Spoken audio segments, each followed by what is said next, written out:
Morning and welcome to this special press conference called by the leader of the opposition's office here in St. Lucia. Welcome to members of the media. I want to as well acknowledge the presence of the leader of the opposition, Honorable Alan Shastney, as well as the chairman of the United Workers' Party, Mr. Terrell Prudent, as well as the public relations officer of the United Workers' Party, Mr. Spider Montoot, who is about to join us. Ladies and gentlemen, welcome and good morning. Welcome to Facebook viewers who have joined us from all parts of the world. We've received a lot of messages asking about the start of this morning's proceedings.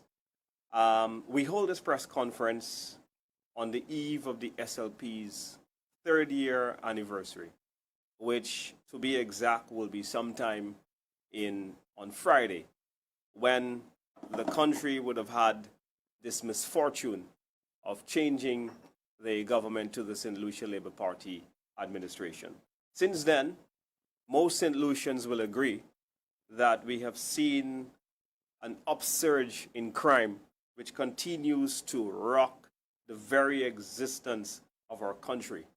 Just yesterday, we had received news reports of another homicide in the community of Babano. And before that, over the weekend, we received news of a police shooting in Ancillary. We do, of course, express our sincerest condolences to those families. But at the same time, we continue to be very concerned about the level of ill-preparedness, the level of inadequate response from the St. Lucia Labour Party administration. They cannot continue to tell us that they are not police officers and it is not their job. We elected them to lead, and lead they must. And if they can't lead, then the suggestion is call elections, get out of government, resign, pass on the portfolio to other people who can do the job. So the crime situation is one of major national development which continues to grip and threaten the very existence of our country. And so we must not accept from the St. Lucia Labour Party administration the very lukewarm and weak responses to the crime situation thus far. Today, I want to invite the chairman of the United Workers' Party, Mr. Terrell Prudent, who is no stranger to you, ladies and gentlemen, who will speak on some of the party issues, those issues of candidates, our 60th anniversary, where we are with restructuring our constituency branches. He will give you that very comprehensive update. And then a little later on, we will hear from our PRO, Mr. Spider Montoot, and our deputy political leader, Guy Joseph, along with the leader of the opposition.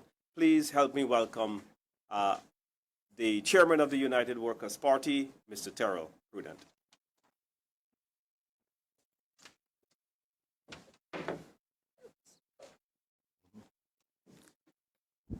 Thank you, Dom, and I want to say a hearty welcome to all of the media houses represented here today. I generally want to talk about the party, the United Workers' Party, in terms of our preparations for the next elections, in terms of what's happening within our own organization called the United Workers' Party, UWP. I want to update you in terms of our own internal elections, meaning that we've had elections in all 17 branches. We've elected new executives throughout, and these are the persons that are going to be working hand in hand with the party to be able to push the agenda forward for the next 2 years and to be able to unseat this government, which should have gone a long time ago. We've also had elections with our caucuses in New York, in Canada, and so forth. And so we're bringing everybody in line in terms of what the United Workers' Party is currently doing, and that is good, and which is restructuring our branches, restructuring our caucuses, making sure that everybody is on the same page. We've also completed all of our internal reviews. And so we have a clear sense right now in terms of what was done wrong in the last elections and what needs to be done moving forward so that we are adequately prepared to wage a serious campaign against the St. Lucia Labour Party. We're excited. We in the UWP are excited about our candidate selection process. We've had a number of persons who have actually applied to be candidates for the United Workers' Party. So I can say to you, if an election was held right now, we would have absolutely no issue in terms of having persons run for the United Workers' Party. And let no one believe that we are not ready, but we have choices. And so as we go through this process, we want to be able to give the United Workers' Party and the people of this country the best men and women who can represent the party and represent the country. And you can rest assured that the United Workers' Party is on that. And at the end of the day, we want men of honor, men that persons who are honest, persons who you don't have to say that, talk about them in derogative ways, persons that you can be proud of, which is why we are taking our time to do all of the necessary background checks, to be able to do all of the vetting so that we can present to you, the people of St. Lucia, men of character and women of character as part of the team that will take the United Workers' Party all the way to victory in the next elections. We also have, a lot of you are asking, what are we doing? There are a lot of internal stuff happening within the party right now. We are also having our ground game, which is what you call the chairman's drive, where we will fan out throughout every constituency, every hamlet, every town, every village of this country to convince the people of St. Lucia why we in the United Workers' Party, we're the best vehicle and the best political organization to take St. Lucia forward after the next elections. And we want to put the St. Lucia Labour Party on alert. Let your heart not be troubled. And what I mean, let your heart not be troubled, is you believe that you are doing everything that's right for this country. But I want to say to you that we will take you to task.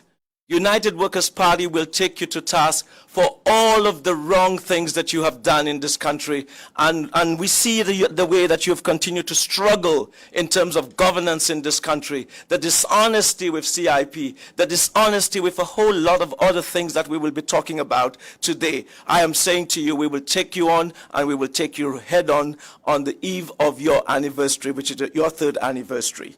I want to talk about very quickly about the 60th anniversary of the United Workers' Party. We've been in existence for the last 60 years. We've been in government for 40 years.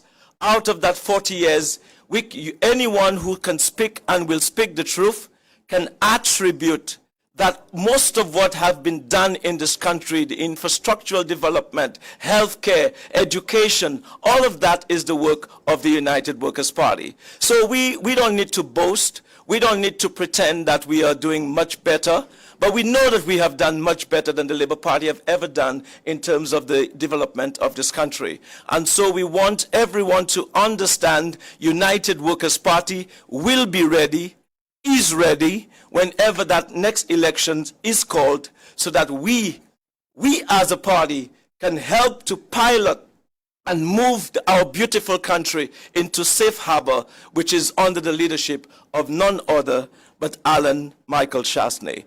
Thank you, and I just want to say a very big thank you and shout out to those in the diaspora and to all of our supporters from far and near.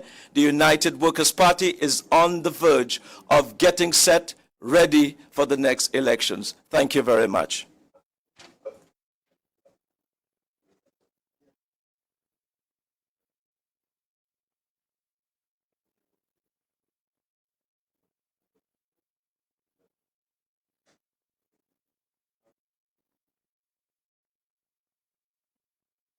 All right, thank you there. That was Chairman, the very fiery Terrell Prudent, who hails from the north of the country. So it's not just in the south where we have fire.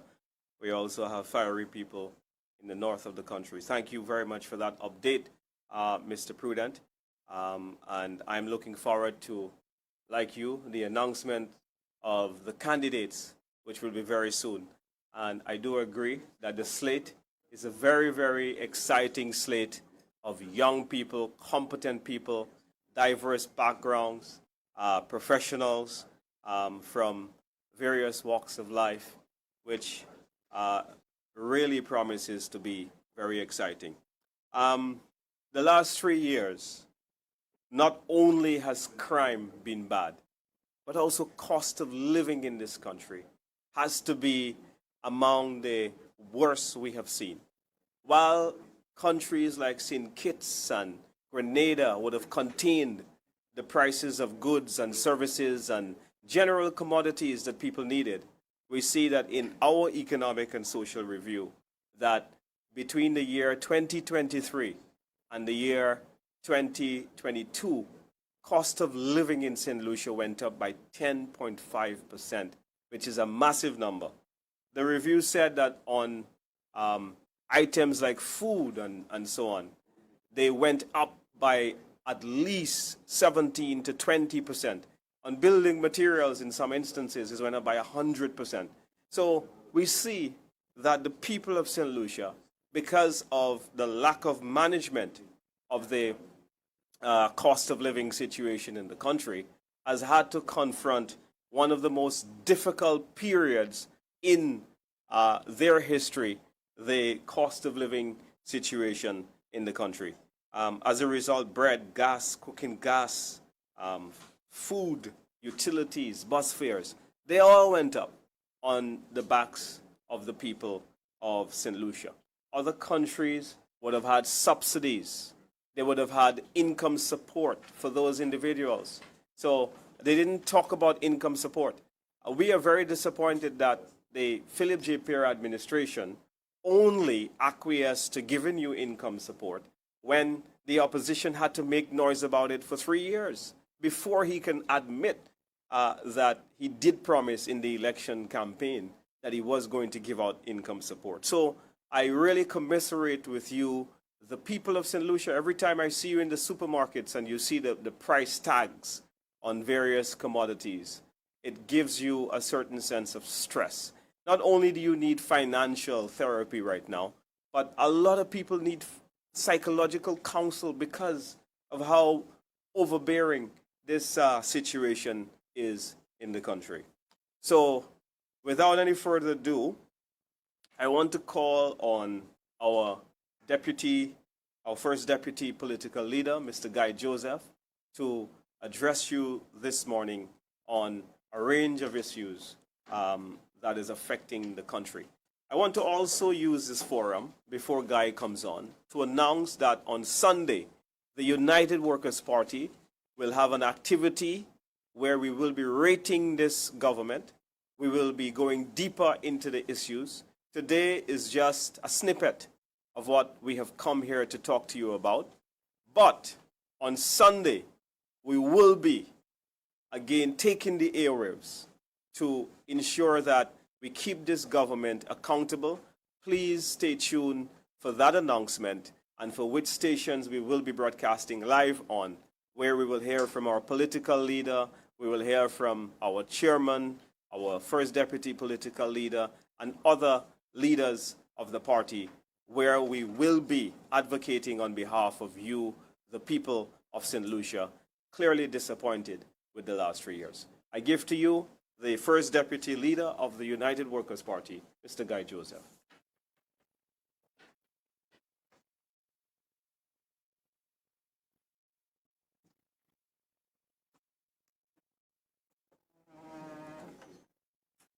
Thank you very much, Senator Dominic. Pleasant good day to persons of the media.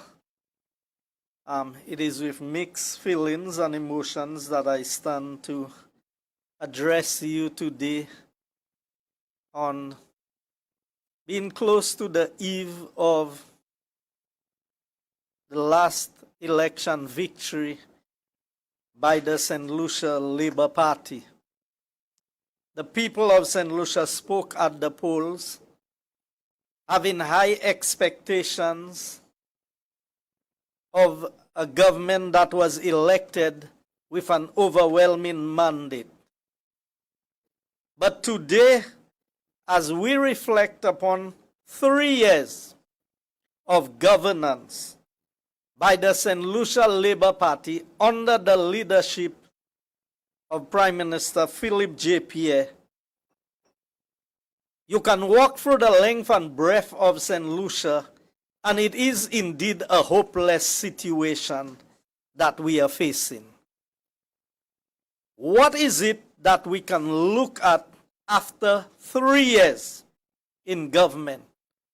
What is it we can celebrate as a people in terms of achievements, accomplishments, or the basics of making life better for the average St. Lucian?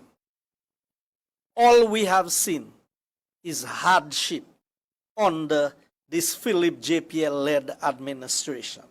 And we can run through the list. We cannot even talk about healthcare. Healthcare is at its lowest in St. Lucia. Everybody knows that there are not basic medication. And as I speak to you today, I can verify that part of the reasons why we don't have medication is because the government has not been paying its bills. And I will not disclose my source of information, but I know that even legal letters had to be written to the government to pay suppliers for the medication and the other supplies that they make available to the healthcare system. That is how bad it is. Then we move to general way of living. We have seen all the increases in government taxes, but we have not seen an improvement in the lives of the people of this country. And I know that people voted Labour with the hope of getting the 1-5. Never materialized. In fact, when they were saying they had given so many thousands of people, the budget figures reflected that they had given less than 300 people the 1-5. So, as we reflect, and we would have this week going into next week with a series of activities to reflect what has been done or achieved by this government. All I see is hardship on the people of St. Lucia. And I want to ask the simple question. What can we hope for? Is there anything better to look forward to? If after 3 years the government cannot deliver on any of its promises, what is it that we can expect? And I will narrow down my presentation today in a couple of areas. First of all, let us look at infrastructure in this country. As we speak today, and it didn't start under the Labour government, but the number of government offices that are mold infested, that hundreds of St. Lucian workers are getting sick in these buildings. And people continue to work on rotation from home after 3 years in government of the St. Lucia Labour Party. Yet still, this basic infrastructure has not been addressed. We have a Millennium Highway, which started almost 4 years ago under a minister who achieved so much in road construction under the previous UWP administration. The question remains, why is Steve unable to deliver on the projects that his ministry is beheading. And that is for every St. Lucian to see.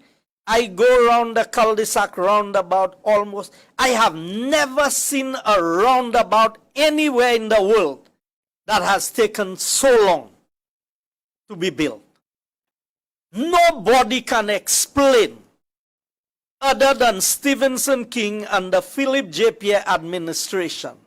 I don't think anybody else in the world can explain why a simple roundabout should take us 4 years to be built. Why the repairs, and we are not talking the rehabilitation of 3 miles of road, should take us 4 years, and there is no completion in sight. How many dates? When the Prime Minister himself, Philip J. Pierre, went on site, a date was given, a timeline was given for the completion of the Millennium Highway. All of you in St. Lucia, you drive there. But if Alan Chasney was in government today, minibus drivers would have gone on strike. The public would have protested the inability of the government to execute a project of that nature. Now remember, we're just talking about the Millennium Highway. But the project is from the Millennium Highway to Soufrière. And we have seen what Namalco is doing on the road. I have seen walls that have taken 4 to 5 months. Simple walls that are 6 feet high and still incomplete. So are we looking at another 10 years under the St. Lucia Labour Party before that road can be completed between cul-de-sac to Soufrière? And if you remember what happened on the Southwest Coast Road under the Labour Party government, where the project moved from the cost of $43 million to over $100 million. Is that what we expect on that Millennium Highway and that highway, the West Coast Road, from Cul-de-sac Junction to Soufrière? A bridge is completed more than a year waiting for a road to be connected to it. And yet still we have a minister who is defined as a senior minister. We have a prime minister who was a former minister of infrastructure in this country. And the combination of the two together have resulted in disastrous situations with our road network. Right there in Badney, a tree was planted in the middle of the road. A road that had been assigned under the previous UWP government. The contract had been issued to Nationwide for building that road or for repairing that road, and works was already started on that road. Why did it stop? And where is the money in the $50 million that was allocated to that road? Mr. King and Mr. Prime Minister, you have to explain to the people of St. Lucia the money for the road from Lacqua back to Odsa. Which road did you divert it to?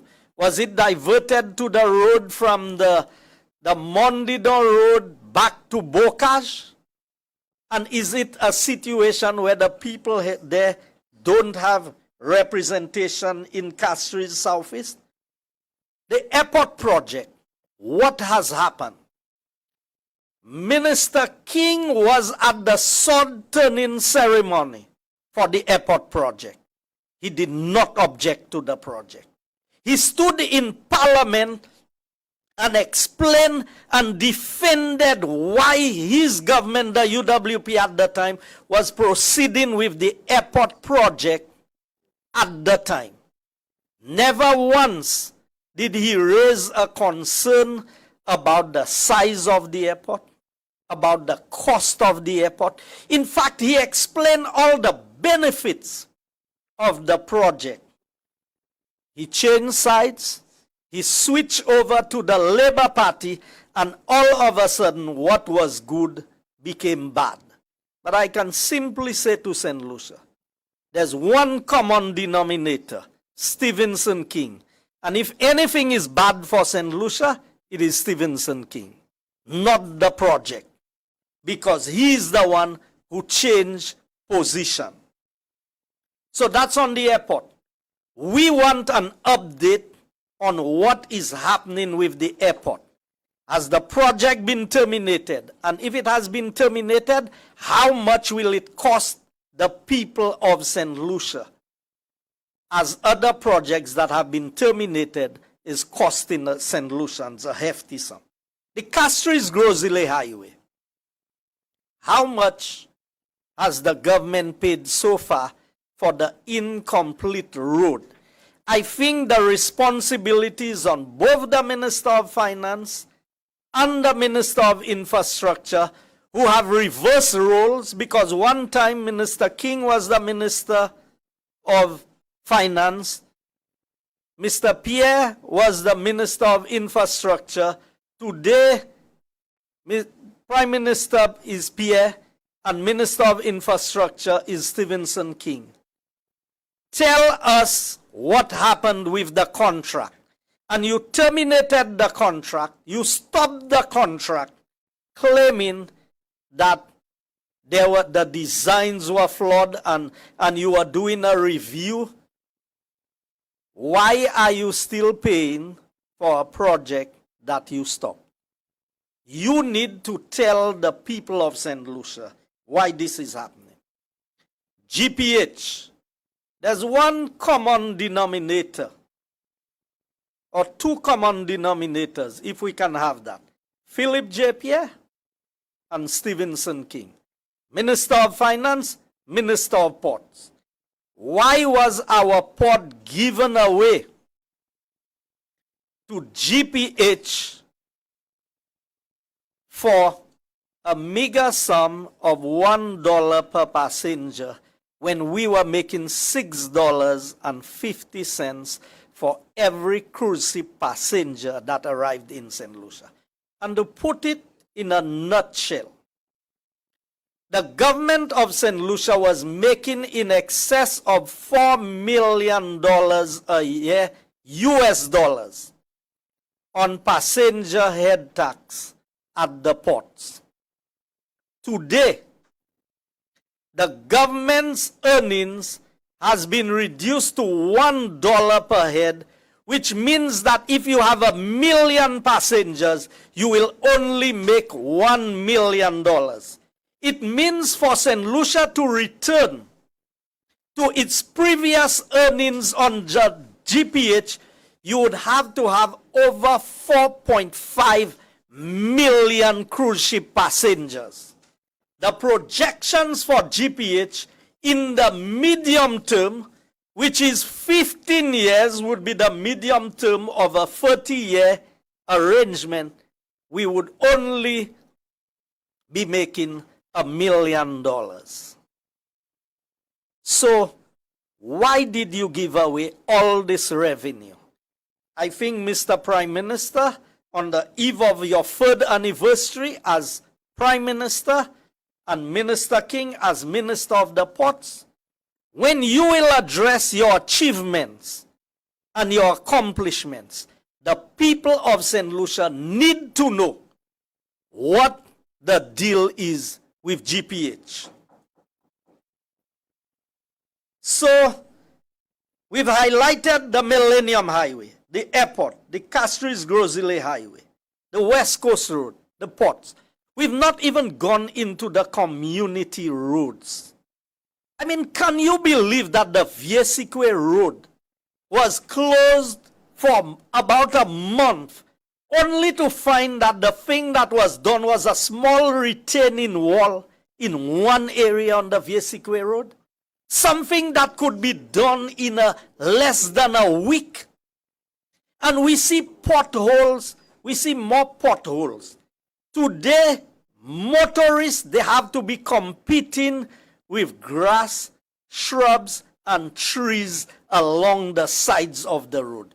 We have never seen our side roads so overgrown. double-lane roads have been reduced to single-lane roads because the grass is overtaken. Maybe, as this government is famous for their STEP program, maybe the STEP will bring us some relief for a month, but we are in the rainy season. Minister King and Prime Minister, why did you wait after the first hurricane approached St. Lucia to begin the desilting program? Is it because there is no money for desilting?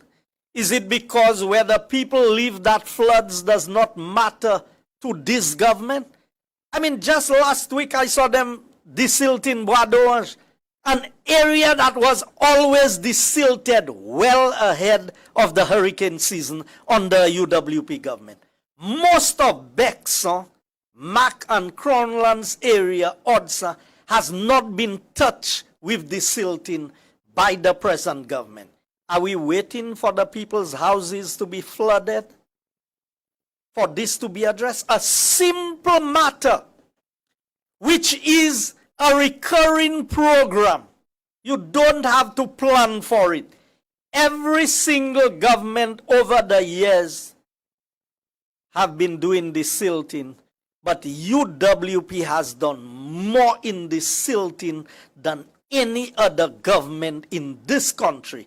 The UWP government under Alan Chasney spent more money in desilting than any other government because we understood the dangers that the water can pose to people. And so I move to my other subject area because all St. Lucians are feeling the impact of the roads. We continue to pay a high price for fuel, which means that the government is not only making $1.50 that they can spend on the road, they are making more than $3 that can be spent on the road. And overall, the government must be making about $6 on every gallon of fuel that is sold in this country. So the motorists, the people, they are feeling the impact. And even if the road don't have potholes in some areas, they have put so many patches, and it is so bumpy that you cannot tell the difference between a bumpy road and a road with potholes. You promised so much as the Labour Party, and you have delivered on so little. And I move to the issue of the special prosecutor. In St. Lucia, it ought to be you are innocent until proven guilty. But for some of us, you are guilty until proven innocent. Because the way the Labour Party operates, when they accuse you, it's as if what they have accused you of is true. And so, a special prosecutor has been paid, or is being paid, every month to run an office, and we have not heard a single report, a single statement. As the media try to approach the office of the special prosecutor to find out what is going on. Now you may think that some of us are nervous. We are not nervous. We are concerned about how the limited resources of this country is being spent. And more so, I have said to the special prosecutor, I am available. Whenever you want to speak to me, I am available. I can save you a lot of trouble. All the information you need pertaining to me, I can give it to you. The Prime Minister went out and announced in a New Year's address 2 years ago that he had re-engaged Robert Lindquist, and the media should be able to pull it up. So you paying Robert Lindquist, you paying special prosecutor, you have 3 ministers responsible for crime, law enforcement, but you could not pay $40,000 a month to have the K9 unit continue to operate in St. Lucia. Less than $500,000 a year would have reduced our crime and our infiltration of illegal firearms and drugs in this country. And we were seeing that the K9 unit was paying for itself and raising additional revenue for the government through the intervention and the cases, the people that was caught in illegal activity. But the government stopped it, allow all what they wanted to happen, and now they want to restart the process with another K9 unit. How much damage has been done through your bad decision, Mr. Prime Minister? So I hope that the special prosecutor, because these games that are played in this country needs to stop. On the eve of elections, you will want to run in and say, oh, we have this and we have that and we have the other. What is going on at this moment? That is what the people of St. Lucia need to know. And so, as I round off my presentation, I will touch on one final matter. There's a video circulating with the Minister of Housing claiming that contractors were not paid by the Alan Chasney administration and how he had to go and plead with Philip J. Pierre to make the money. Is that all you can do to make Philip J. Pierre look good? Is that all you can do to make the Prime Minister look good? I mean, this cheap politics, and these are statements of lies. These are not factual statements. And I can challenge that because I was the Minister of Housing. And I can safely say that this was a project that was tendered. There were no hand-picked contractors. And since the minister took the liberty to name Dean Nicholas and James Cobb as the contractors, I want to ask him, Renault was the third contractor. Why was Renault paid under the same terms and same conditions and the other contractors have not been paid? Mr. Minister, I want you to answer this question because I know Renault was paid more than a year ago. And to say the projects were incomplete when UWP left office. And it was a project on the Proud which was financed by CDB, if my memory serves me right, and we had limited time to use the resources. When the Labour Party came in, they stopped most of the projects.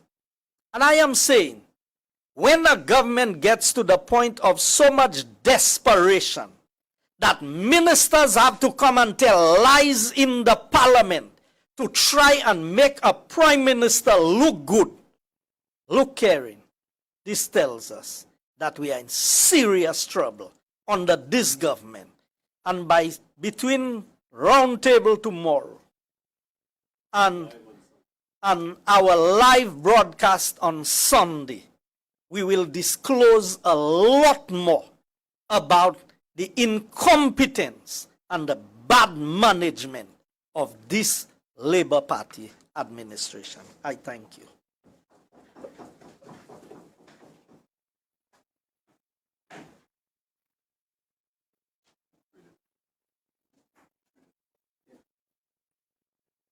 Thank you very much there, Mr. Guy Joseph, as fiery as usual, true to form as they will say.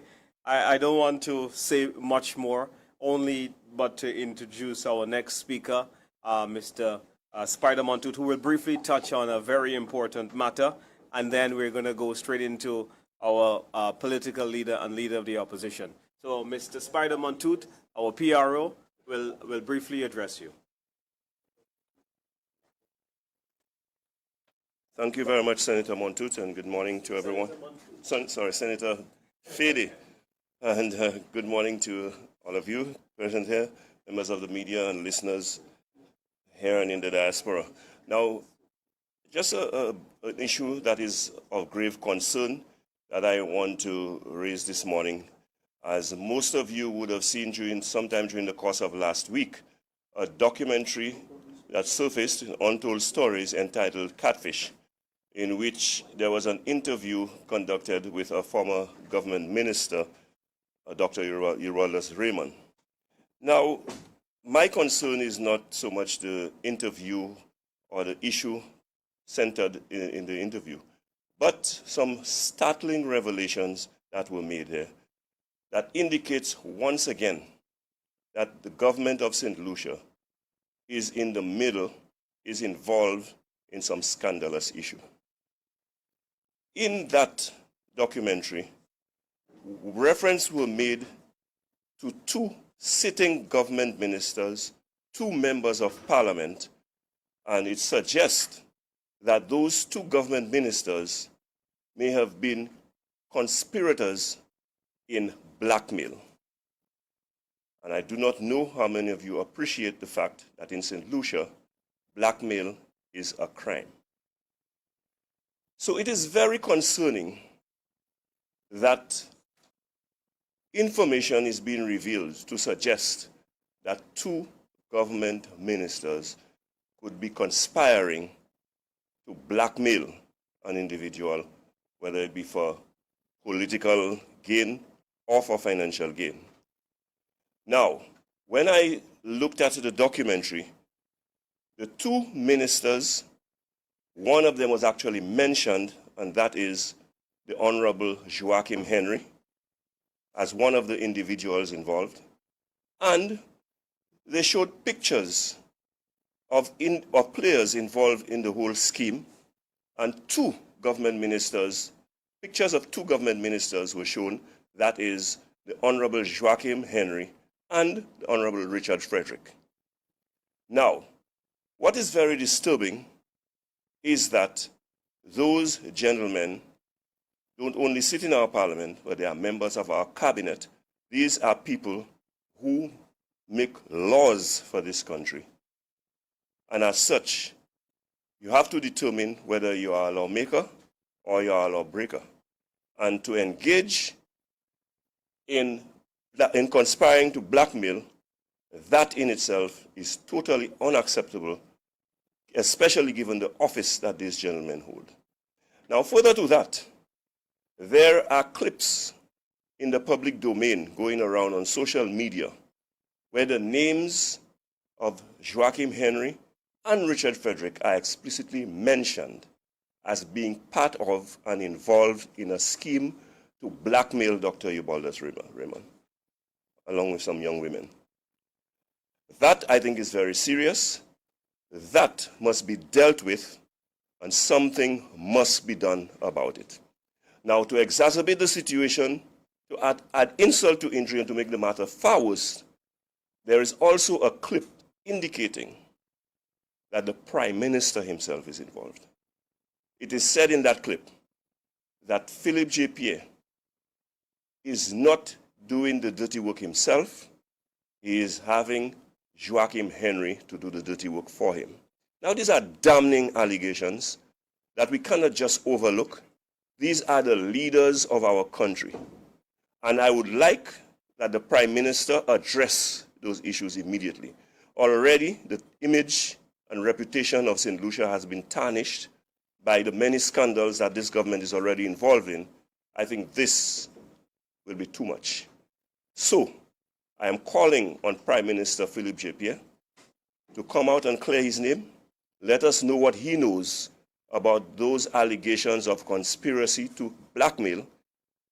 Let us know what he knows about it, and to tell us what he is going to do about the fact that two of his government ministers were mentioned in that criminal activity. Now, I want to remind the Prime Minister of his own words, that he will not tolerate any form of corruption in his cabinet, and that if any of his government ministers are fingered in any act of corruption or illegality, that he would take action. So, now is the time for action. We await your reaction. Thank you very much.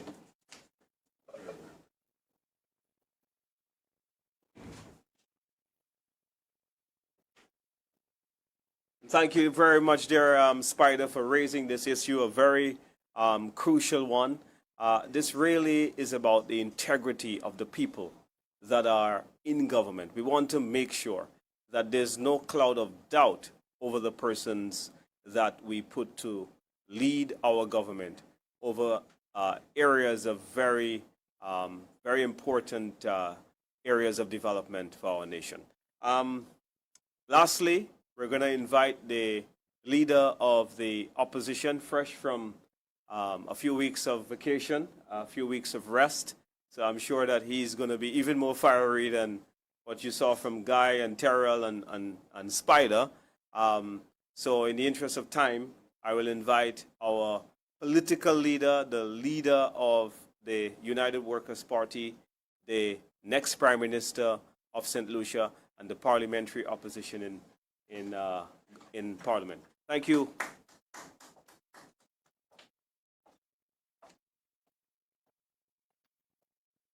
Thank you very much, Mr. Master of Ceremonies, Senator Dominic Fede. Other members who are here with us today, the chairman of our party, Mr. Prudent, deputy political leader, Mr. Guy Joseph, and the PRO of the party, Mr. Spider Leonard Montoute. Each person today, in my opinion, has given reasons why, after 3 years of this SLP administration, there's one factual statement we can make. They do not know how to govern this country of St. Lucia. Our country is going backwards. The cry of SOS, save our St. Lucia, is on everyone's tongues. People are not recognizing this country anymore. We're living in an environment of fear, an environment in which government's authority is being abused to the extent of intimidating and victimizing citizens of this country. And every day we discover more and more. I want to bring up a couple of issues.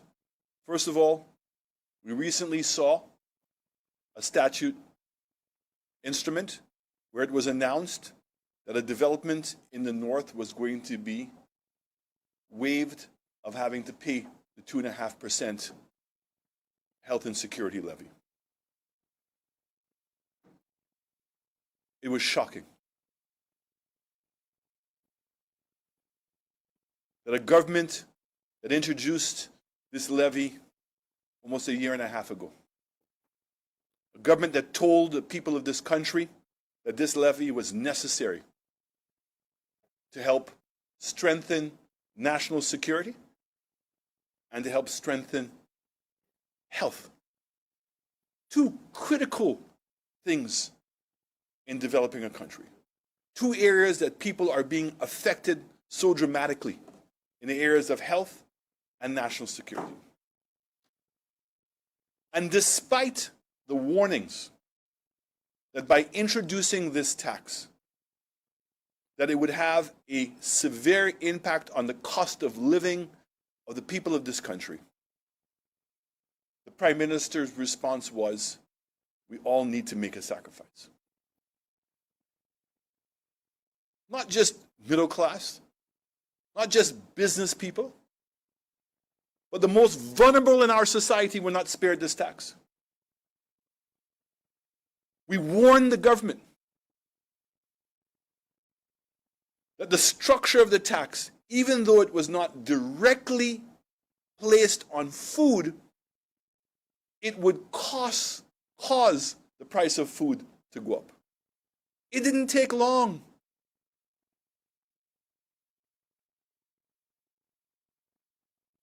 The inclusion of services, people's phone bills, people's cable bills, people's legal bills, general services, all went up in price. So the sacrifice that the Prime Minister was making reference to was real. and was significantly more meaningful for poor people, because proportionately they were paying more. You would have thought the Prime Minister would have understood that we were recovering from COVID, that we needed to continue to grow the economy, that by putting this tax on, it would temper that growth, which it did. We saw the growth of the economy go from 12% to 18%, down to what? 2%.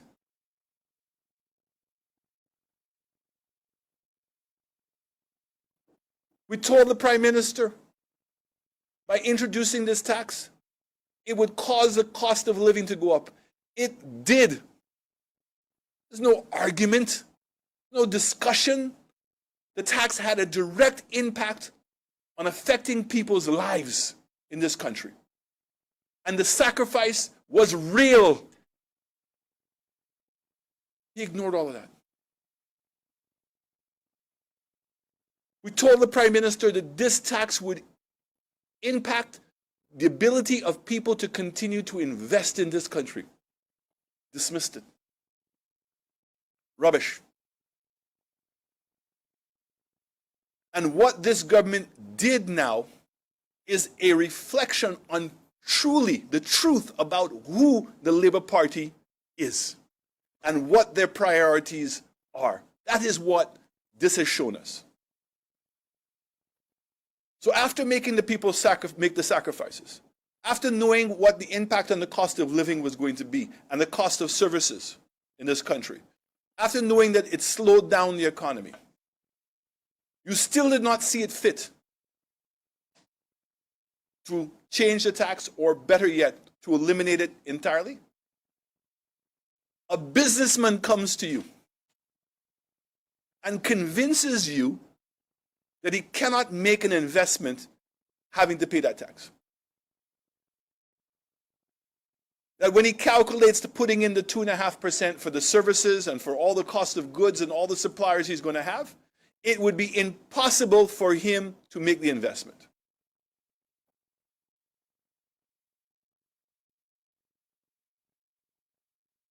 Any person who wants to be a leader of this country, who genuinely says that they care about the people, who are genuinely concerned about a development plan that's going to promote progress in this country, and progress means for all. Any Prime Minister that's worth anything, after now understanding that the price of food went up, the impact it was having on the economy, and now being convinced by a businessman that he cannot make the investment because of the tax, you would have thought that what he would have done is to drop the tax immediately. Because I think anyone with a good conscience, anyone who wants the best for St. Lucia and St. Lucians, that would be the obvious conclusion. No. No. They put out an SI on Friday before Carnival. The oldest trick in the book. While everybody is distracted, let me just put something out. To waive the 2.5% tax for that investor, this is not the investor's fault. And the manner in which they've waived it has also raised significant questions as to whether legally they can waive the 2.5% levy for one person. Because the same act that they make reference to, in our opinion, and the lawyers that we've spoken to, does not give them that ability. It gives them the ability to either increase the tax, the levy, or reduce it. For everyone. If they now know that investors are being impacted, then the 2.5% should be waived for all investors, not just one. But as the United Workers' Party would say, we think that they should have gone a step further in now recognizing the need to waive it for investment, waive it for everyone else. Waive it for everyone else.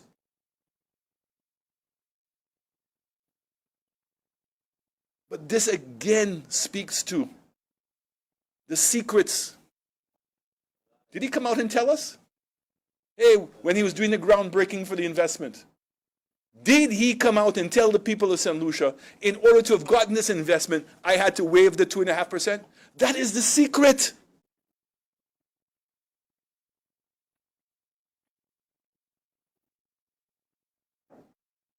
That is the secret. That is the essence of every single thing that you see with this government. It's a secret. And when people discover the secret, it then becomes lies and propaganda.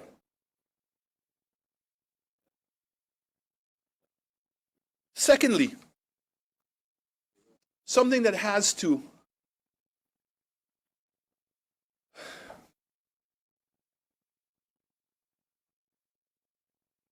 raise every single alarm bell that's available to us. And that is what's taking place with national security in this country. We've had as many as 4 people at one time in charge of national security. Today we have 3.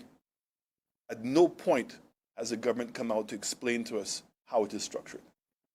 In fact, we had to get another secret, that Home Affairs and Immigration were being separated from the police.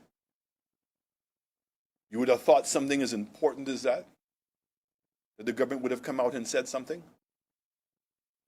Nothing. It was kept as a secret.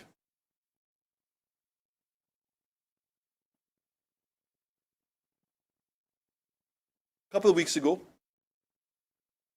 the DPP came out and held a press conference. The information that he provided to us was damning, and as a citizen of this country, outright scary. The DPP clearly stated that he had done investigations and had asked the Commissioner of Police, the police force, to make certain arrests. And that did not happen. The DPP was very clear to say that on very visible cases where most of the general public had believed that the DPP's office was investigating the matter, to find out that the Commissioner of Police and the police had never even sent the file over. This is our police force. This is what is going by as a national security of this country. To find out, it's one thing to suspect that that's what's taking place. But for to have the DPP to come out and to make those pronouncements, the Commissioner of Police said she was going to come out and give a press conference. We're still waiting. Is it right that we should wait this long? Is it sufficient for us to remain silent? Are we to be satisfied that the DPP coming out to say what he said is somehow going to solve the problem? That none of the ministers responsible for national security have passed comment? The Bar Association? Civil society? No one has seen the need to raise alarm bells?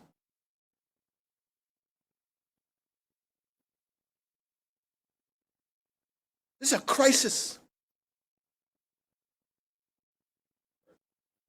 And in the last week,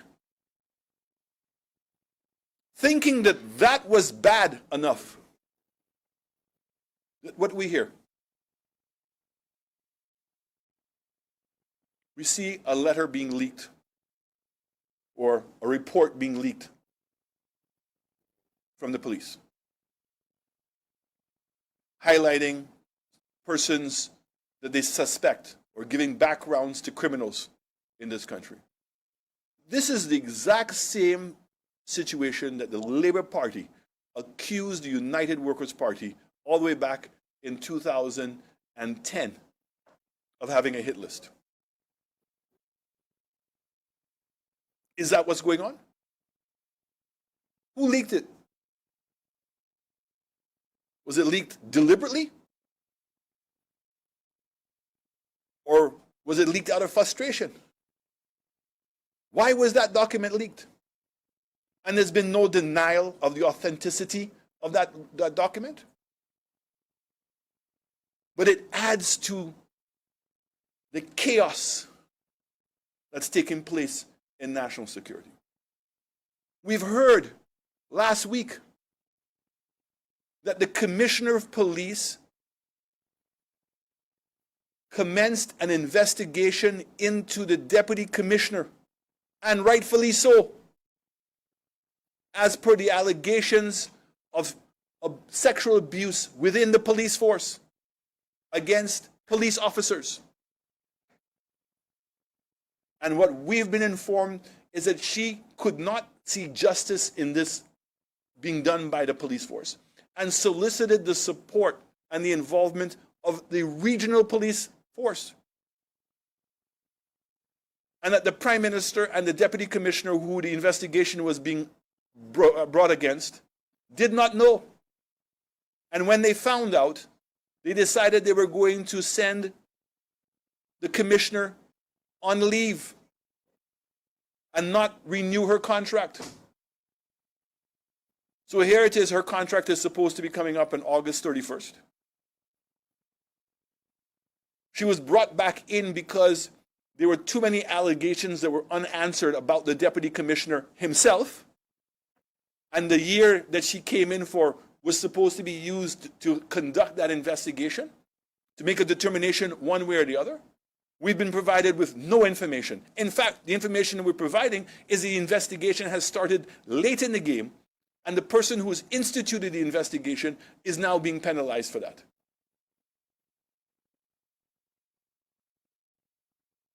And to make matters worse, the number of homicides continue to go unabated and unanswered.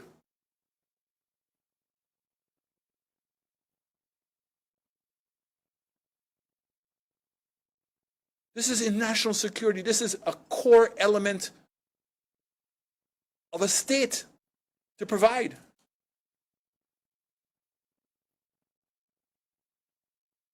The third thing is what's taking place in CIP. I want to reiterate again.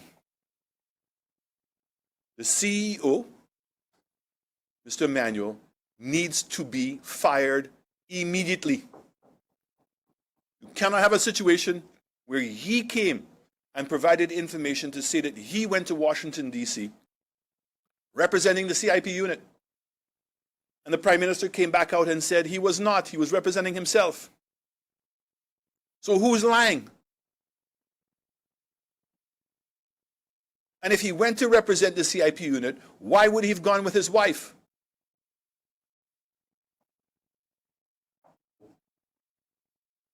And if he went up there by himself, why would he have gone when he's a defendant in the case? We've continuously asked this government to provide information about the infrastructure program and also the real estate program. How many files has the government given permission to Galaxy to sell under the infrastructure program? Under our administration, it was 700. It is reported by MSR that in the interview that the CEO had, he claimed, he made the statement that Galaxy was given 7,000 files to sell for the infrastructure program.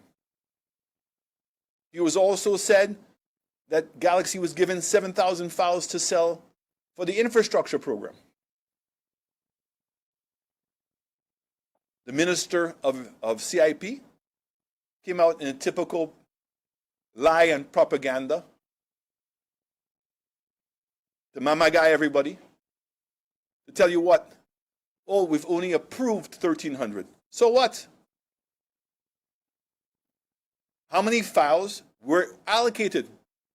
And if you've said that Galaxy has sold all of the files already for infrastructure, for the real estate program, that means that you have what, 5,500 files pending approval. but applications are already in.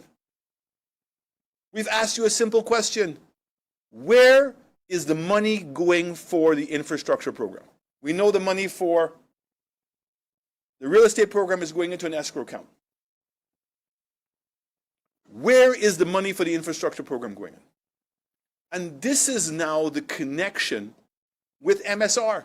I want to repeat, the opposition holds no candle or any torch for MSR. MSR is in their own fight. But MSR has brought two separate cases up against CIP in St. Kitts and now St. Lucia. The first case is RICO. That's a case being filed in the United States of America, alleging that the government knew that citizenships were being sold under the statute amount. So if the statute amount says it must be, the minimum price is $100,000, they claim that that was being sold for less than $100,000. And that because it was obtained unlawfully, when that money was transferred through the U.S. banking system, it becomes now an offense in the United States of America. And that's why the RICO case is taking place in the States. Yesterday, I found out that the subpoena that MSR had applied in the States for Bank of America and also, I believe, Chase Manhattan Bank, which had been denied, but it was denied on a technicality, that MSR has since reapplied, amending the technicality, and the courts now have approved the information being subpoenaed from the Bank of America and Chase Manhattan. And that's to add to the information they already have. But the most damning case that is ongoing now, and the one that has the greatest implications for St. Lucia, is the judicial review case that's taking place in St. Kitts, where the MSR has taken the government of St. Kitts to court, challenging the legality of issuing the citizenships under the infrastructure program, and specifically to Galaxy. That's a very important case. Because MSR has provided as evidence 200 files of applications that were approved in St. Kitts that show that people did not pay the right price for the citizenship, but more importantly, that the government knew that. So the government was complicit in that. The St. Kitts government attempted to have the case thrown out. Last week, that decision was overruled, and the courts have allowed the case to continue. And so my understanding is that some of the information that MSR has as to the unlawful acts of government will now be made public very soon, and that case will go to court in October. But I want to say, in St. Lucia, we've become now accustomed to getting the warnings of a hurricane coming days in advance. And we see whether, in fact, the winds are getting stronger, whether it's actually becoming a Category 1 or a Category 2 or a Category 3 hurricane. We don't know exactly where it's going to go, but if we think it's close to coming to us, we tell everybody to be on alert and to prepare themselves. I say that because that's exactly what's taking place in CIP. There are all kinds of alarm bells that are going on that are warning us that there is a major hurricane coming. And our government continues to live in denial and to tell us there's nothing for us to worry about. We saw in the case of Canada that years ago they took away visa-free access and have now changed it to a visa waiver program. We just saw in the last year that in the case of Dominica, the United Kingdom and Ireland have suspended their visa-free access to Dominica. We're seeing that the Bank of America just announced that they're going to not process any applications for CIP in Dominica. And the question then becomes, are those things going to happen to us? Because exactly what caused the problem in Dominica in the first place is exactly what's taking place in St. Kitts and for sure here in St. Lucia, because I can speak for St. Lucia. We see it. We see that this government has completely bastardized our CIP program.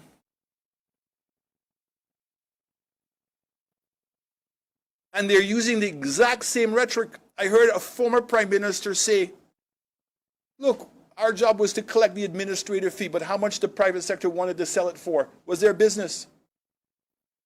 That's wrong. If by statute you have to sell the citizenship for a certain price, you cannot sell it for less. Anything less than that would be illegal. So I want to say this. 3 years of this government has again proven they don't know how to govern this country. But it's worse than that. That this government is living in an environment of secrets, lies, and propaganda. And instead of protecting the people of this country, every single one of them, whether they are Flawbull, Labor, Independent, it doesn't matter. Instead of protecting the livelihoods of the people of this country, instead, what are we seeing? We're seeing a government that is interested in protecting the victory, preserving the comrades. One set of rules for one set of people, another set of rules for another set of people. It was important for the chairman to make the statement that he made. United Workers' Party is working in conjunction with the leader of the opposition. As the leader of the opposition, it is the role of the office of the leader of the opposition to continue to hold this government accountable for governance. And so that the people of St. Lucia can see the truth for themselves. And I do that every day without fear of intimidation. Do we always get it right? No. But we will continue to obtain as much information as we possibly can and to provide it to the public of the St. Lucia and to hold this government accountable. But in the meanwhile, the party is getting ready. And as the chairman said, all of us are excited about the new slate of candidates that are coming up. Women, young people, established people in their careers, who themselves are being motivated by what? To build a better St. Lucia. To build a St. Lucia that St. Lucians' standard of living is improved. To improve the quality of healthcare, the quality of education. Why? To put every single St. Lucian in a position to compete globally, because that's who our enemy is. We need to go out and fight globally, because nobody is going to care about us. And I'm excited about meeting some of these people. I'm excited about the new persons that are entering into the United Workers' Party and the increase in the membership of the party. We just had elections. Several new chairpersons, new members coming, and the work that's taking place on the ground. United Workers' Party will prepare this party to represent this country and to take this country out of the malaise and to genuinely provide good governance. And that we can look back now at what we did in our track record. 5 to stay alive. And 5 for 5. Look how important today the promise of healthcare insurance is. This is a Labour Party that when they came in, dismissed the healthcare insurance as being pie in the sky. And just this week you heard the Minister of Health say what? We're having to look for healthcare insurance. We just don't know how to pay for it.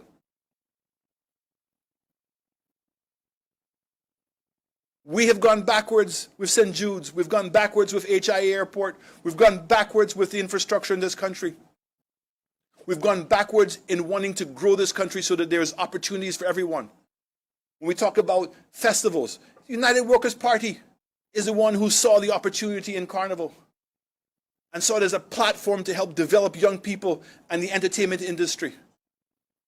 Not as a distraction. It's not what events are supposed to be used for, as distractions. And distractions for what? For a select group of comrades to get the contracts? We should all dismiss the criticisms. When I stood in front of Darren Sammy Stadium days before it was to begin, to question, if you knew over a year and a half ago that you were going to do the event, why is it on the eve of the event that you couldn't complete the works? And I'm putting the Labour Party on notice. I'm going up there tomorrow. And how much you want to bet that when I go up there tomorrow, I will still be able to film areas that are not complete? And we ask the question, where is the $80 million gone? Who got the contracts?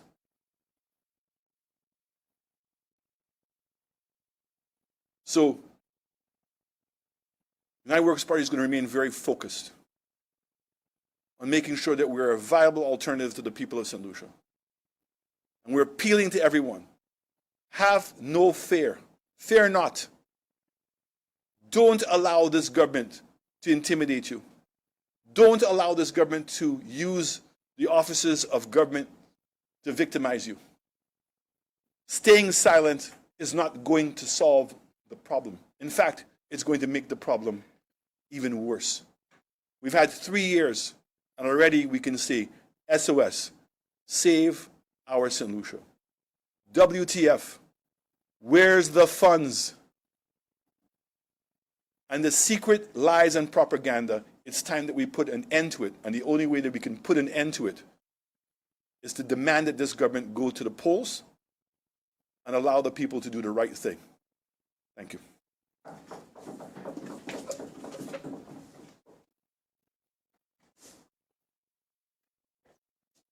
So there you have it, our political leader, leader of the opposition, Honorable Alan Chasney, speaking on governance and accountability. He has vowed that we will ensure that this government stays honest on a number of issues. We still need to know about the CIP funds. We still need to know about a range of issues, what's going on with the halls of justice, what's going on with GPH, and all of those issues. You, the people of St. Lucia, deserves the right to know. We don't believe that it is up to any investor to approve a government minister's information about our passports. So we will continue to be honest. And as we close, Dr. Ernest Hilaire, we want to ask you a very simple question. Have you spoken to Galaxy? Have they given you the permission to tell the people of St. Lucia where we are with the passports? We will continue to ask you that question. And we want to encourage the media at the next cabinet briefing. You need to ask Dr. Ernest Hilaire if he has gotten permission, as bizarre as the whole thing may sound, but you need to call his bluff, because what he did at the press conference was clearly try to divert from the issue. I want to thank you, the Facebook viewers, for joining us today. I'm going to just open the floor for any questions. If anybody has any questions, doesn't appear that the media may have any questions. Do you have a couple questions? Yeah, 2 questions. There was some type of allegations. I think you had said that it would be, I think, seek legal action to get the government to. What about that? Okay, so leader of the opposition is being asked a question from the media about his promise to take legal action against the government pertaining to the way that they have governed the CIP. Thank you. This will be very similar to the case that's taking place in St. Kitts, where it's a judicial review case, and we're actually preparing the documents for a filing to do exactly that. We have given this government we think, sufficient time to have rectified the situation. So one, in signing the MOA, the Memorandum of Agreement with the OECS countries, they ought to have amended the regulations at that point. In fact, they have not done that. So we believe that the infrastructure program, as it currently is constituted or constructed, does not have the provisions, sufficient provisions, to allow that for the citizenship by investment unit to issue a citizenship. I mean, what's the criteria? Who's supposed to collect the money? Who's identifying who the developer is? What are the projects? So that means the CIP unit, in issuing the citizenship, has to have that information. And do you issue the citizenship before the work is done? On the promise that it's going to get done? Does that make sense? So we think that this is a legitimate case. We've given this government sufficient opportunity to resolve this issue. And again, of late, the government seems to do everything but answer the questions.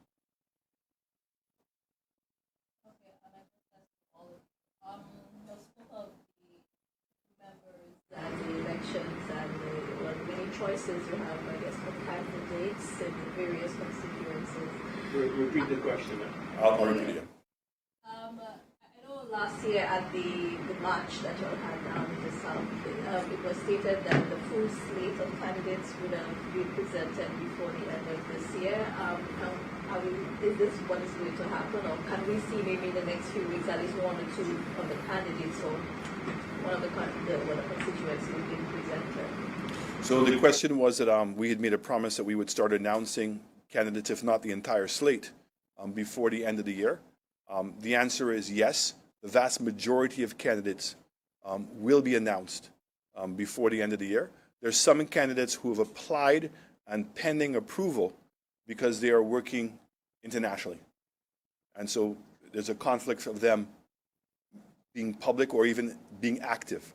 So that's why in a large part we changed the process that we use to select our candidates, so that their first part really is an internal part. So a person can have a job on the outside, be involved in other things, and apply internally, and that's kept internally, and it's not like a runoff against each other. And that we're using polls and we're using other methodologies to make a determination who we think the best candidate is going to be. But we do have at least 2 candidates that I know of that I cannot announce by the end of the year, but we'll be able to announce shortly afterwards. But the majority of candidates will be announced before the end of this year, and some of them very soon. The chairman in his statement mentioned that you are looking for honest people, and I think the solution public has had an issue with politicians, and you are essentially lumped together, that you are all the same. We've seen successive administrations, we've seen various examples of the dishonesty, we've seen clear evidence, others there are allegations.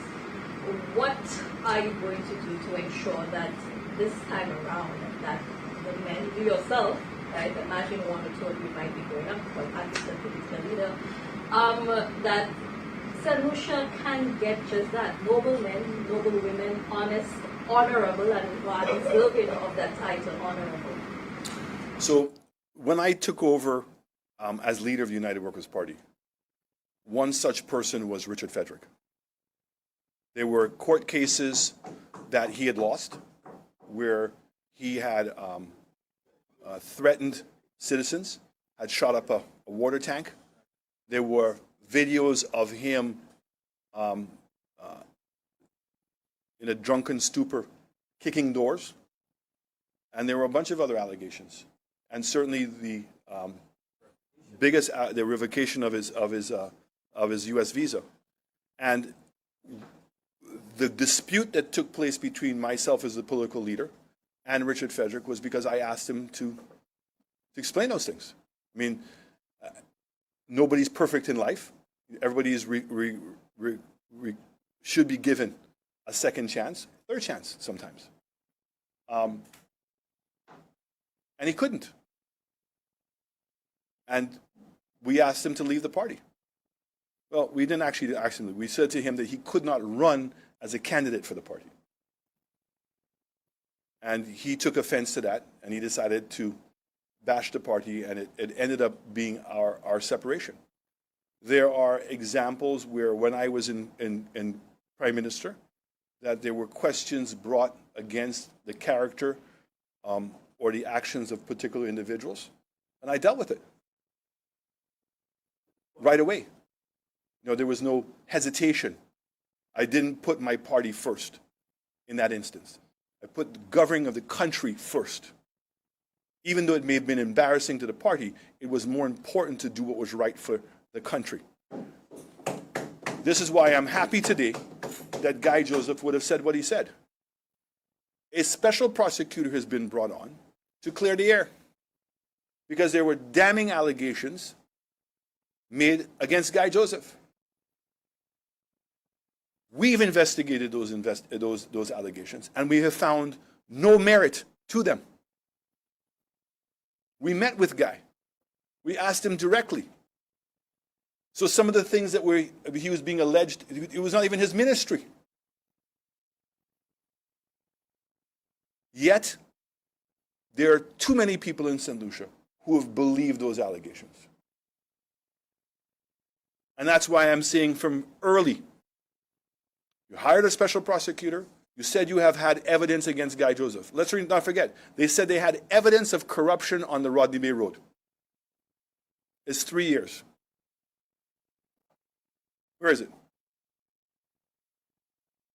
And that was Stevenson King, huh? That's what he said. That he had evidence of the corruption. They can't point to any corruption today. They said there was evidence of corruption on the HIA airport. Where is it? In fact, we went out of our way to make sure there could be no corruption by bringing OECC in, not to be the contractor. That's the point that everybody misses. Explain OECC, sir. Right? OECC is a construction company owned by the Taiwanese government and private sector persons in Taiwan that have done work in all the countries in which Taiwan is involved in. St. Vincent Airport, highways in Guatemala, all over the world. They're the ones building the airport back in Taiwan, in Taipei. And we brought them in to provide the oversight. And there was two things. One, to make sure that there was an independent entity to oversee all of the contracts and the costings for the project. So you had three entities, imagine, at the HI airport. You had OECC, SLASPA then opened up its own development unit, and also an architectural firm from the United States was also brought in to provide oversight. All three entities had to sign off. Every single part of the HIA airport was put to tender. The Prime Minister said, there was cost overruns. Now he's clarified it. The cost overruns is that because now we moved the airport terminal to a new location and we had to put the piles there, he's saying that that was an unnecessary expense. And that's what he classifies as cost overruns. Then I cannot believe the Prime Minister sat in Parliament and tried to say to the people of St. Lucia what? That the cost of OECC, which was 8%, was increasing the interest rate for the loan to 14%. That's his words. That's embarrassing. The Prime Minister and Minister of Finance would even try to attempt to say that. The 8% fee that OECC is being paid for is 8% on the cost of the project. It's a one-time fee, not a fee you pay on a monthly basis. Doesn't it make sense to pay that fee? To bring in a proper company to provide independent oversight, and more importantly, a company of which the country that was going to lend us the money was lending us the money. So everybody would be no. But the point is the government said, despite all of those things, there was corruption. 3 years has gone by. Where's the corruption? Where's the corruption? No, it's the same question. Moving forward with the people who's coming in, as I said, what is it that you're going to do? I mean, if you do form the next administration, your party forms the next administration, what are you going to do to ensure that your ministers, that your policies, that your actions in government is above board? What is it? So a couple of things. The reporters asked, notwithstanding what I've said, that she's not hearing clearly us articulate what we're going to do. So part of what we did in the past is what we're going to do. We don't think that we did anything wrong, okay? But there are some things that we're going to change. So the first thing that we changed when we came into government last time, if you remember, was to change one of the statutes that took away the time limitation on holding public officers accountable. So now there's no longer any statute barring, from a time perspective, anyone who's found to be doing something guilty. So that should act as some level of incentive. I think that clearly the access to Public Information Act is something clearly I will support. So we are going to be meeting in terms of confirming our policies. I'm really very hopeful that that will be part of it. But I think in speaking to a lot of my members, they all agree. There has to be a change in the access to public information. I think that a lot of questions that would have been raised or concerns that would have been resolved if, in fact, there was genuine access to that public information. I think that it also needs to be a better check and balances. I'm concerned where I see certain public officers not acting, in my opinion, in the interest of the people, but acting more in the interest of the politicians. And so I think that the Public Service Commission or some kind of inquiry institution where immediate inquiries can be instituted to hold public officers more accountable. In the American system, we just saw what happened, where the director of the Secret Service was brought before a commission of the Congress, and within days she was forced to resign because of how she answered those questions. I think that there has to be some kind of structure put in place where public servants that are making questionable decisions ought to be immediately called to some kind of public commission to make that information publicly known without having to wait for a court hearing. So here it is, I had a court case, a judicial review on the customs matter. And the courts denied us having that day in court. And I think there's a lot of things that are in question. You have an attorney general involved in the case that was the lawyer for Ernest Hilaire. You have a new control of customs. You have the question as to whether, in fact, he was actually conducting the investigation or was it DPP. And that has not been clarified. So I think that there has to be some structures put in place to hold people, public servants, and politicians more accountable in that regard. So the source of information is something that we have to work on. And I would say to you, I don't want to get into what 361 attempted to do.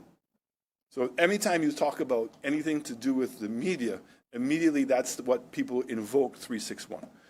But I think there has to be some kind of criteria to help improve the quality of journalism in our country.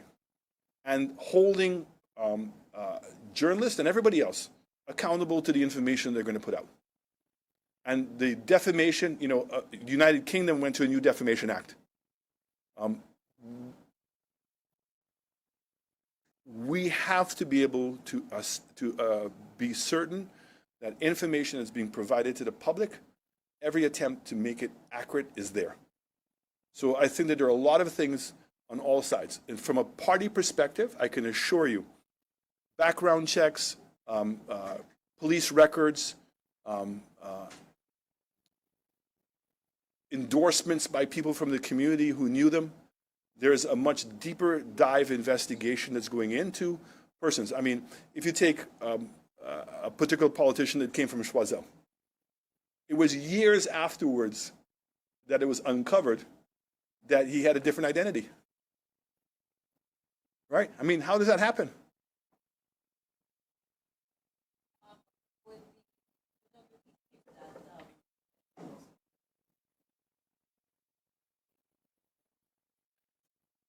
I think the DPP answered that question.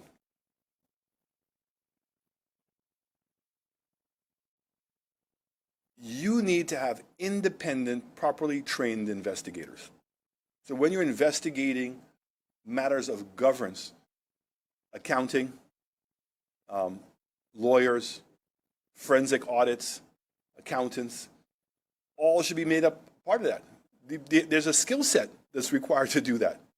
And while that investigation is being undertaken, that they don't impugn the reputation of somebody who may not have done something. So, Mr. Joseph said it right. I thought we lived in a society in which you were innocent until you were proven guilty, but it seems for some people it's that you're guilty before you're proven innocent. And so we have to be very careful. So I am very concerned that the special prosecutor, who the government has given credibility to, does he have the requisite resources? If the DPP's office is saying they don't, how is one person? The DPP said there needs to be an independent team. We had put an independent team in place. It was passed in cabinet for it to be given its own structure, because when it first started, those persons were operating out of the DPP's office. And when we got a legal opinion, it was said that they cannot be working out of the DPP's office. So it's an important role, but it has to be separate from the DPP. They provide the information. So there's a lot of things that we have to do. I'm proud of the fact that when we got into government last time, the first thing that we did was governance training. The difference between the role of ministers of government are to provide policy and oversight. When we're asking questions, we should be asking the question, are these policies and the manner in which the government entities are implementing them, are they having the effect they're supposed to have? Those are the things that a politician is supposed to do. A politician is not supposed to be directly involved. Does it require sometimes for a politician to be involved? Yes, but it should not be the majority of times. And to make sure that our boards are working properly, there's proper account. So here you have a situation where the CIP, by regulations, by act, is required to provide an audited report once a year within 3 months. It's not happened. So it has to be a two-year rule. Where is the pushback from society on something as basic as that? If there are rules to provide checks and balances, when we as a society don't enforce those through our voice, then we lose, because you can write whatever regulations you want to, but if they're not going to be enforced, and there are too many examples of rules that are in the public service that said, and he uses the word, you shall not do this, which means that there's no ambiguity, but it does not have a penalty associated to it. So would you consider keeping the special office, but backed up with the necessary resources? I certainly would work with the DPP, and he had some very strong opinions as to what he thought should be in place. And the role of the special prosecutor, really the role of the special prosecutor is if the government is going to be, if the DPP's office is going to take on a case that's going to require a lot more time, that's the role of a special prosecutor. To have a very specific thing they're going to do. But to say a special prosecutor, how the government has defined it, is going to actually do the investigations, maybe they have a different interpretation. And I'm holding them accountable to their interpretation. They said that they've brought in a special prosecutor to specifically look into the allegations of corruption that they made. Yes? So it's now been 3 years. He's been there for a year. Where is it? And as I said to you, what's more alarming to me is that some of the persons that made those allegations said it as if they knew it for a fact. Stephenson King, he said it for a fact. And people believed him because he was in my government. So you'd have thought immediately coming into government and being made a senior minister, that it would have been easy to prove the allegation of corruption at the Rodney Bay Road, to prove the allegation. These fell under him. So this is fluff and bluff, and I think that it should be equally criminal to go out and make statements, particularly in a position of where the public would have thought that you would have known, and for that information to be wrong, I think they're equally as guilty. as if somebody had committed the act of fraud themselves. And that's why what Spider brought to attention today. I'm glad that Wallace was able to go and explain his story. But the information coming out of that is damning. It's not hearsay. The actual videos, audios of young persons discussing their relationship and what they did with those two individuals and saying that they were paid. Where's the outrage? Where's the outrage in St. Lucia? That's unbelievable. And if you remember, there was a second incident that took place almost a year or so afterwards, in which those same names were being circulated as paying the young lady. And as Spider said, the Prime Minister, his name was involved. And he made a promise repeatedly when he was in this position. And a journalist asked him the same questions you're asking us. His answer was what? Once somebody puts a finger on a minister of mine, I will deal with it. Well, you have a situation where a minister went on a TV show and made allegations that he got files from the police on individual citizens. Did he say anything? Benan's land. How much more information do you want? The land was sold, they claimed to Reno Gajada. Yet the deed of sale is for Gift to Eugene. The lawyer for NLA, that's who, for National Housing, that's whose building they bought. You have a minister of government who said in an affidavit that Slasper was not interested in purchasing the land, yet there is evidence to show that Slasper was interested in purchasing the land. You have what's going on in NLA, you have what's going on at CIP, you have what's going on at GPH. Can anybody even explain to me what's going on in St. Jude's? Is it the people in the South matter not? 3 years. Does anybody know who the contractor at St. Jude's is and how much money they've spent? Does anybody know what the design for the new hospital is going to look like? Does anybody know how many CIP passports have been sold? Does anybody know what the status of the current commissioner of police is? Who is the commissioner? Who is the chairman of CIP? How is it that we're living in a society today we cannot answer those basic questions and not know that there's something fundamentally wrong in this country? We're not just criticizing for criticizing's sake, but we are going to put policies in place to prevent these kinds of things from taking place. But I want to say this to you because I know time has gone by and I don't want to overextend my time. I probably have already. Democracy is a two-way street. Democracy cannot work without people's involvement in it. So a government Constitution puts rules which prevents a government from using its authority to intimidate, right, and threaten individual citizens. So the moment that any of us feel victimized in our own country, that's a red flag that there's something wrong. So to your question, we need to figure out when a citizen raises that red flag, who do they go to? So right now, the only entity in St. Lucia that's standing up and talking about these issues is the opposition.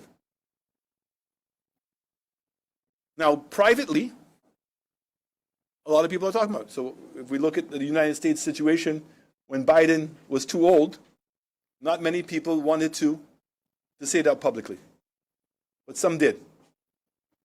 But I can say to you in St. Lucia, going around privately, there are a lot of people complaining about what's currently taking place in St. Lucia. But people are genuinely terrified. And I just want to say to my friends and persons who have come to me and spoken to me about these issues, not saying anything is not the solution. So sometimes democracy can be messy.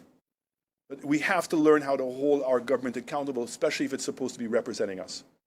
And all too often, I want to say this, not enough education, and that's government's fault, on what our Constitution is. We're not having enough discourse among ourselves as to what democracy is.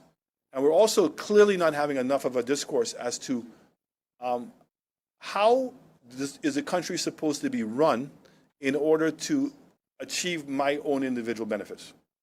So in speaking to a lot of people in St. Lucia, money.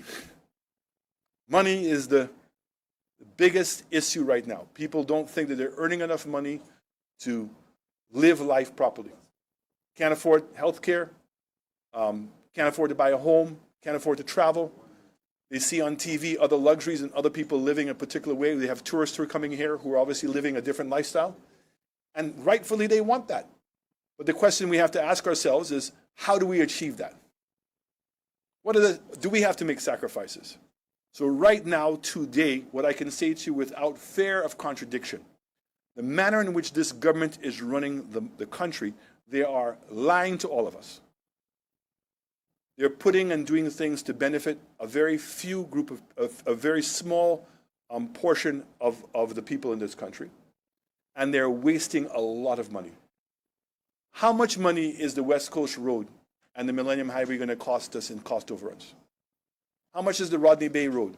How much is HI Airport? Now that's money that we're paying because somebody couldn't make the right decision. Millions and millions and millions of dollars is just being wasted. $80 million in NLA. When you're now going to pay for halls of justice 3 times the construction cost. And just by the fact you have to pay $16 a square foot tells you how expensive it is. Who's paying for that? We are all paying for it. And that's money that could have been going to many other uses. The $16 a square foot is not construction, it's rent, right? The cost to repay the building is $16 a square foot for 12 years. In rental fees. Yeah. It is true. The cost of building the building is $144 million, which is 3 times the cost of any other building, the most expensive building in St. Lucia. 3 times. You then have $20 million to put all the furniture in and put all the equipment in and all the telecommunications and to pay for the financing during the 2 years. And then the cost of the financing of the building is another $150 million. So the total cost of the project is $292 million. Now, Ernest Hilaire said that the Higher Mall was the most expensive rent in St. Lucia. It's $4 a square foot. So this rent is 4 times the amount of Higher Mall for the same size building. You don't think that something is wrong? And where's that money going? And it's the people who are having to pay for it. And then the people having to pay for it, that's their future. The future of our children, our desire to have a better standard of living are all being leveraged by a government that is lying to us, that are corrupt to the bone. And there are multitude examples to show how corrupt and how fraudulent this government is running. And I can say that outside of Parliament without any fear, because all of the evidence is there. And the question is, why are we refusing to see the evidence at hand? Why are we refusing to hold this government more accountable? And that's why it's important that I say to all of us in St. Lucia today, United Workers' Party understands the responsibility that we have to prove to the people of St. Lucia that we're ready to govern, and then hopefully to hold this government to a much lesser time than necessary, because every day that they're in is getting worse. Thank you.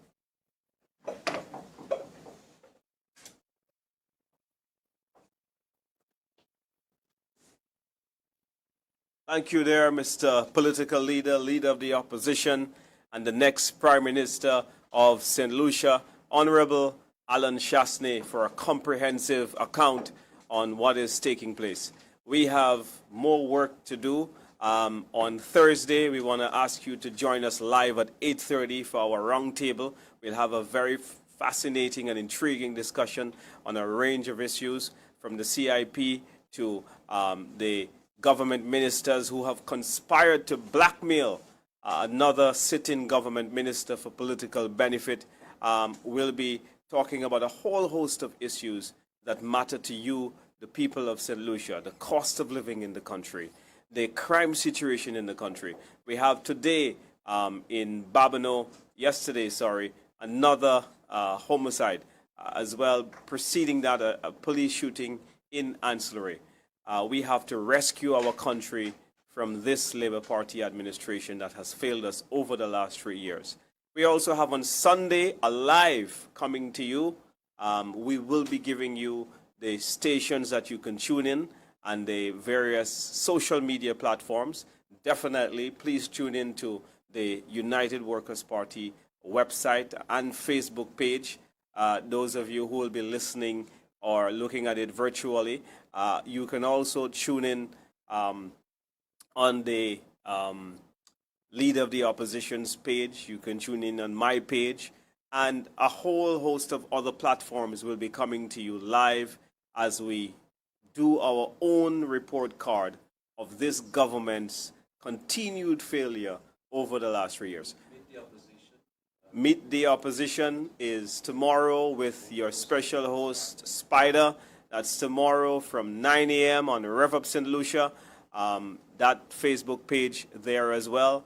It will also be on the United Workers' Party Facebook page. So we have a very packed week of exciting opportunity. We will be on the ground in Viewfort this afternoon to fellowship with the constituency branch of Viewfort to ensure that that branch is election ready. We know that the opposition, they are trembling. They have seen what has happened in the United States. The news we've received from Reuters suggests that Kamala Harris has just eclipsed Donald Trump by 2% in 3 short days. So we are feeling that same level of momentum in the United Workers' Party as well. There's confidence building. As the chairman and the political leader said, we have a very exciting slate of young, dynamic, able, capable people that have applied. Several of them have actually been approved by their constituency branches, and it's only a matter of time that the political leader will make those intriguing announcements. I want to thank you for joining us, and we'll see you tomorrow on Meet the Opposition from 9 a.m. to 11 a.m. on Rev Up St. Lucia and on the Round Table. Thank you.